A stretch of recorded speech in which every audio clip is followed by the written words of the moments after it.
గతంలో కూడా రాష్ట్ర ప్రభుత్వం చెప్పింది, ఇప్పుడు మీరు ఏదైతే డిమాండ్ చేస్తున్నారో పిఆర్సీ, ఐఆర్ ఈ సమస్యలు కూడా పరిష్కారం కోసం కూడా మేము కృషి చేస్తాం, కొత్త సమన్వయం కూడా పాటించాలి అంటే ఒక నామినల్గా పరిష్కరిస్తామన్న కూడా చెప్పిన నేపథ్యంలో ఆ సమస్యలు పరిష్కారం కాలేదా, లేకపోతే మీరు సంతృప్తిగా లేకుండా ఇటువంటి నిరసనలు చేస్తున్నారు? ఏ సమస్యలు పరిష్కారం కాలేదండి.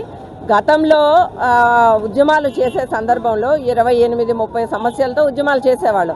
ఈ రోజున 44 సమస్యలు ఉద్యమాలకు వచ్చాయి.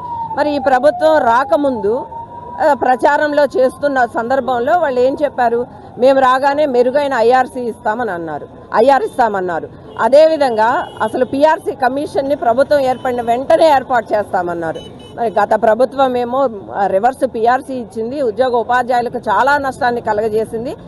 మాది ఫ్రెండ్లీ ప్రభుత్వం, ఉద్యోగ ఉపాధ్యాయులకు చాలా ఫ్రెండ్లీగా ఉంటాము, వాళ్ళ సమస్యలన్నీ పరిష్కారం చేస్తామని చెప్తూ ఇంతవరకు పిఆర్సీ కమిషన్ వేయాలనే ఆలోచన కూడా కనీసం చేయలే. వేయడం కాదు, వేయాలనే ఆలోచన ఇంతవరకు చేయలేదు. ఐఆర్ గురించి ప్రకటన లేదు.